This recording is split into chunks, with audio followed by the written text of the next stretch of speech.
SSC পরীক্ষা যেহেতু শেষ, কলেজ ভর্তি সিজন শুরু, তাই আমার কমেন্ট বক্সে বেশ কিছু কমেন্ট পাচ্ছিলাম। আজকে তারই প্রেক্ষিতে কিছু উত্তর দেওয়ার চেষ্টা করব।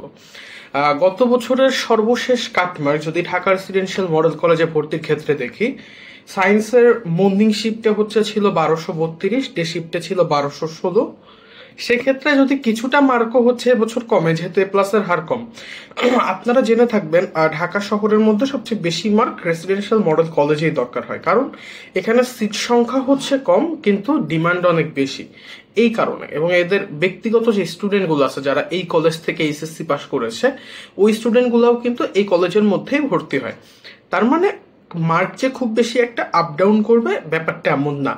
মার্ক বড়জোর আপনি যদি 1225-এর উপরে থাকে, আপনি নিজেকে সেফ মনে করতে পারেন, যেহেতু মার্ক এ প্লাস অনেক কম। এবং ডে শিফটের ক্ষেত্রে অবভিয়াসলি 1210 এটা রাখতে হবে। আর যদি এটা না হয় তবে 1230 আর 1215 সিমিলার এমনই হবে। প্রশ্ন মানে যারা সায়েন্স থেকে আর্টসে আসতে চান এদের ক্ষেত্রে কেমন মার্ক দরকার হয়?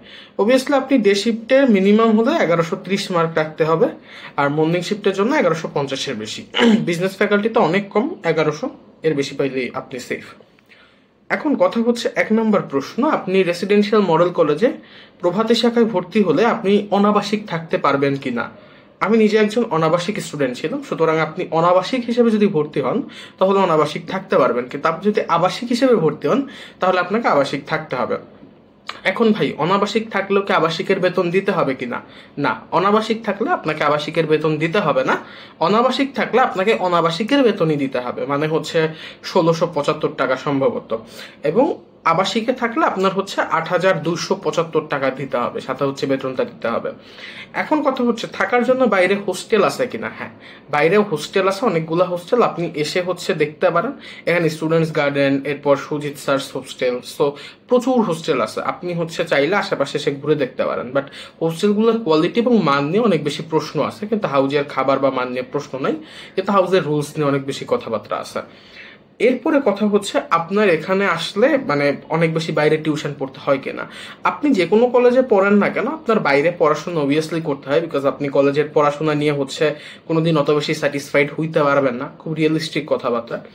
সো আপনাকে বাইরে অবশ্যই পড়তে হবে, পড়ার ক্যাপাবিলিটি রাখতে হবে। যারা ঢাকার বাইরে থেকে আসবেন এবং চিন্তা ভাবনা করতেছেন হাউসে থাকবেন না বাইরে থাকবেন, অন্তত পক্ষে 20,000 টাকার একটা ডিমান্ড নিয়ে আসবেন, কারণ আপনাকে পড়তে হবে এখানে। বাইরে থাকা খাওয়া সবকিছু মিলে আপনার ব্যাপক খরচ যাবে। এরপরে যারা চিন্তা করতেছেন আর্টসে পড়বেন, তাদের জন্য হাউস থাকাটা বেশ ভালো হবে। এখন প্যারা যে আপনি এখানে আসলে অনেক বেশি বাধ্যতামূলক একটা সিচুয়েশনের মধ্যে আপনাকে পড়তে হবে। যারা হাউসে থাকার চিন্তা করতেছেন এবং যারা মনে করতেছেন যে হাউসে থাকতে চান না, প্রত্যেকের জন্যই কিছু বাধ্যবাধকতা আছে। যেমন আপনার চুল বা আপনার ড্রেস আপ, আপনার কুইজ, ইদানিং আপনার ওই যে ক্লিনিং টিম বহুত প্যারা দিচ্ছে। তো সবকিছু মিলাই একটা ফুল প্যাকেজের মধ্যে যদি আপনি আসতে চান, আপনাকে রুলস মেনটেন করতে হবে, এটা ইস্যু।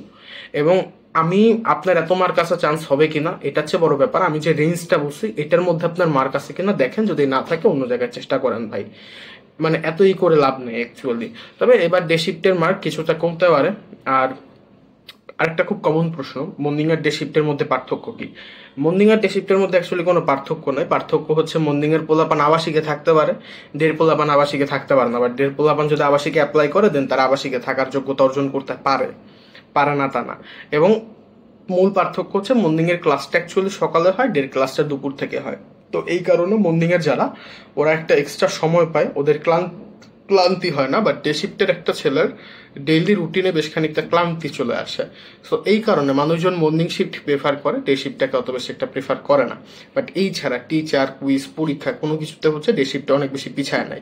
সো ডে শিফট যথেষ্ট ভালো একটা জায়গা, অপরচুনিটি সবই আপনার সমান, এখানে কোনো বৈষম্য নাই।